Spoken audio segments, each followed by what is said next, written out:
അപ്പോൾ ഇന്ന് നമ്മളിവിടെ എടുത്തിട്ടുള്ളത് കർട്ടൻ്റെ തുണിയാണ്. ഇത് നമ്മൾ റെക്റ്റാങ്കിൾ ഷേപ്പിൽ കട്ട് ചെയ്ത് എടുത്തിട്ടുണ്ട്. ഈ തുണിയുടെ ബാക്കിലായിട്ട് നമ്മളിതാ ക്യാൻവാസ് അറ്റാച്ച് ചെയ്ത് കൊടുത്തിട്ടുണ്ട്, സാധാരണ പേപ്പർ ക്യാൻവാസ്. ഇനി നമ്മൾ എടുത്ത തുണിയുടെ നീളവും വീതി എത്രയാണെന്നുള്ളത് ഞാനിവിടെ സ്ക്രീനിൽ കാണിക്കാം. അടുത്തതായിട്ട് നമ്മൾ എടുത്തിട്ടുള്ളത് പഴയ സാരി ലേസുകൾ ഉണ്ടെങ്കിൽ അതെടുക്കുക. നമ്മൾക്കിവിടെ 3-4 കളറായിട്ടുള്ള ലേസുകളാണ് വേണ്ടത്. അപ്പോൾ ഇവിടെ നമ്മൾ എടുത്തിട്ടുള്ള ലേസുകൾ ഈ തുണിയുടെ നീളത്തിനനുസരിച്ചിട്ട് ഇതുപോലെ വെച്ചിട്ട് നമുക്കൊന്ന് കട്ട് ചെയ്ത് എടുക്കാം.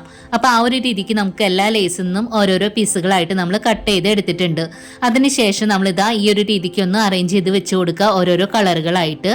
നമ്മൾ എടുത്ത തുണിയുടെ വീതി ഭാഗം കവർ ചെയ്ത് വരുന്ന പോലെ വേണം ഓരോ ലേസുകളായിട്ട് വെച്ച് കൊടുക്കാൻ. അപ്പൊ ഇവിടെ നമ്മളിതാ ഈ ഒരു രീതിക്ക് വെച്ച് കൊടുത്തിട്ടുണ്ട്. ഇനി നമുക്കിത് സ്റ്റിച്ച് ചെയ്ത് എടുക്കാം. അപ്പൊ ഇവിടെ നമ്മളിതാ തുണിയുടെ അരികു ഭാഗത്തേക്കായിട്ട് ഒരു ലേസ് നമ്മൾ വെച്ച് കൊടുത്തിട്ട് ഇതുപോലെ ഒന്ന് സ്റ്റിച്ച് ചെയ്ത് എടുക്കുക. അതിനുശേഷം അടുത്തൊരു ലേസ് എടുത്തിട്ട് അതിന്റെ മുകളിലേക്കായിട്ട് വെച്ച് കൊടുക്കുക, അരികിലൂടെ ആയിട്ട് സ്റ്റിച്ച് ചെയ്ത് എടുക്കുക. നമ്മൾ ഇതിൽ ഒട്ടും ഗ്യാപ്പ് കൊടുക്കാതെ വേണം സ്റ്റിച്ച് ചെയ്ത് എടുക്കാനായിട്ട്.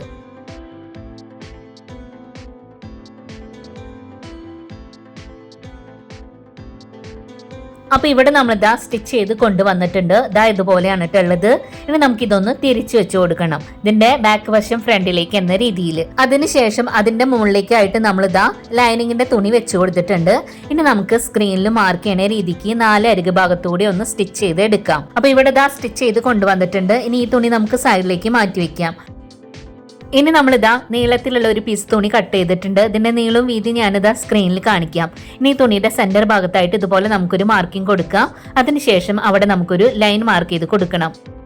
ഇനി നമുക്ക് മാർക്ക് ചെയ്ത ഭാഗം കട്ട് ചെയ്ത് എടുക്കാം. നമ്മളിതാ 2 പീസായിട്ട് കട്ട് ചെയ്ത് എടുത്തിട്ടുണ്ട്. ഒരു പീസ് നമ്മൾ നല്ല വശം മുകളിലേക്കായിട്ട് വെച്ച് കൊടുക്കുക. അതിന്റെ അരികിലേക്കായിട്ട് നമ്മളിതാ സിബ് ഇതുപോലെ ഒന്ന് വെച്ച് കൊടുക്കുക. അരികു ഭാഗങ്ങളിലൂടെ ചേർത്ത് വെച്ച് കൊടുത്തിട്ട് മാർക്ക് ചെയ്യുന്ന രീതിക്ക് സ്റ്റിച്ച് ചെയ്ത് എടുക്കാം. അപ്പോൾ ഇവിടെ നമ്മൾ സ്റ്റിച്ച് ചെയ്തിട്ട് മുകളിലൂടെ പതിച്ച് സ്റ്റിച്ച് ചെയ്ത് കൊടുത്തിട്ടുണ്ട്. ഇനി സിബിന്റെ അരികു ഭാഗത്തേക്കായിട്ട് അടുത്തൊരു പീസ് ഇതുപോലെ വെച്ച് കൊടുക്കുക. മാർക്ക് ചെയ്യുന്ന രീതിക്ക് അരികിലൂടെ സ്റ്റിച്ച് ചെയ്തെടുക്കാം. അപ്പോൾ ഇവിടെ ഇതാ 2 സൈഡിലും നമ്മൾ സ്റ്റിച്ച് ചെയ്ത് എടുത്തിട്ടുണ്ട്. ഇനി നമുക്കിതിലേക്ക് റണ്ണർ ഇട്ട് കൊടുക്കണം. അപ്പോൾ നമ്മൾ ഇതാ റണ്ണറൊക്കെ ഇട്ട് കൊടുത്തിട്ടുണ്ട്. ഇനി ഇവിടെ നമ്മൾ സിബ് വെച്ച തുണി ഇതുപോലെ 2ആയിട്ട് മടക്കുക. അതിനുശേഷം സ്ക്രീനിൽ മാർക്ക് ചെയ്യുന്ന രീതിക്ക് 2 സൈഡിലൂടെ ഒന്ന് സ്റ്റിച്ച് ചെയ്തെടുക്കാം. അപ്പൊ സ്റ്റിച്ച് ചെയ്ത് കൊണ്ടുവന്നിട്ട് ഇത് നമുക്ക് ഫ്രണ്ടിലേക്കായിട്ട് ഇട്ട് കൊടുക്കാം. ഇതാ ഈ ഒരു രീതിക്കാണ് നമുക്ക് കിട്ടിയിട്ടുള്ളത്. ഇനി നമുക്കിത് സൈഡിലേക്ക് മാറ്റി വെക്കാം. അടുത്തതായിട്ട് നമ്മളിവിടെ സ്റ്റിച്ച് ചെയ്ത് മാറ്റി വെച്ചിട്ടുണ്ടായിരുന്നില്ലേ, ആ ഒരു പീസ് തുണി എടുത്തിട്ടുണ്ട്. അത് ഇതുപോലെ 2ആയിട്ട് മടക്കിയിട്ട് 2 സൈഡിലും സെന്റർ ഭാഗത്തായിട്ട് ഇതുപോലെ ഒരു കട്ട് കൊടുക്കാം, അല്ലെങ്കിൽ ഒരു മാർക്കിംഗ് കൊടുത്താലും മതി. അതിനുശേഷം നമുക്കിത് നിവർത്തി വെച്ച് കൊടുക്കാം.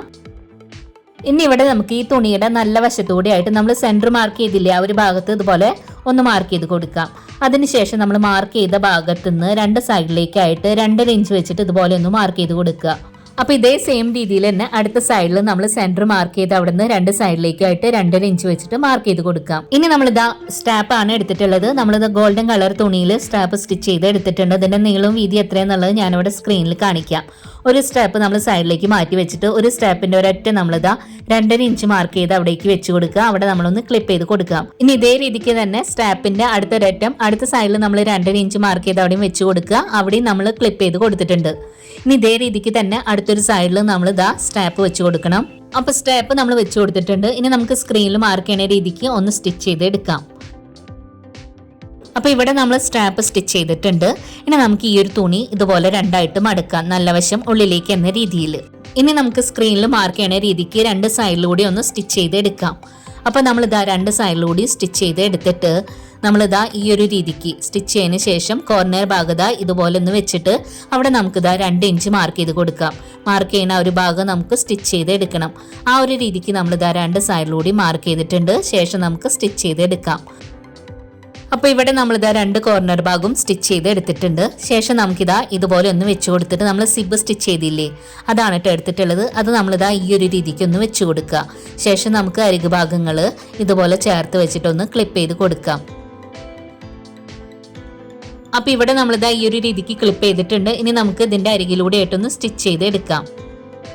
അപ്പോൾ നമ്മളിതാ സ്റ്റിച്ച് ചെയ്ത് കൊണ്ടുവന്നിട്ട് സിബ് ഓപ്പൺ ആക്കിയിട്ട് ഇത് നമുക്ക് നല്ല ഭാഗത്തേക്കായിട്ട് ഇട്ട് കൊടുക്കാം. ഇതാ ഇതുപോലെയാണ് ഉള്ളത്. ഇനി നമ്മൾ സിബ് വെച്ച ആ ഒരു തുണി ഉണ്ടല്ലോ, ഇതുപോലെ ഉള്ളിലേക്ക് മടക്കിയിട്ട് അരികിലൂടെ ആയിട്ട് നമുക്കൊന്ന് സ്റ്റിച്ച് ചെയ്ത് എടുക്കാം. അപ്പൊ ഇവിടെ നമ്മുടെ ബാഗ് റെഡി ആയിട്ടുണ്ട്.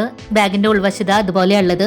ഇന്ന് നമ്മൾ വേസ്റ്റ് ആയിട്ട് ഇരിക്കുന്ന പഴയ സാരി ലേസ് കൊണ്ടാണ് ഇതുപോലെ ഒരു ബാഗ് ഉണ്ടാക്കിയിട്ടുള്ളത്. പിന്നെ ഈ വീഡിയോ നിങ്ങൾ കണ്ടുകൊണ്ടിരിക്കുമ്പോൾ തന്നെ ഒന്ന് മറക്കാതെ ഒന്ന് ലൈക്ക് ചെയ്യണം കേട്ടോ. ഈ വീഡിയോ നിങ്ങൾക്ക് ഇഷ്ടപ്പെടുകയാണെന്നുണ്ടെങ്കിൽ നിങ്ങൾ ഫ്രണ്ട്സിനൊക്കെ ഒന്ന് ഷെയർ ചെയ്ത് കൊടുക്കുക. നമ്മുടെ ചാനൽ ആദ്യമായിട്ട് കാണുന്നവരുണ്ടെങ്കിൽ പ്ലീസ് ഒന്ന് സബ്സ്ക്രൈബ് ചെയ്ത് സപ്പോർട്ട് ചെയ്യണേ. അടുത്ത ദിവസം നല്ല വീഡിയോ ആയിട്ട് വരാം. Thanks for watching.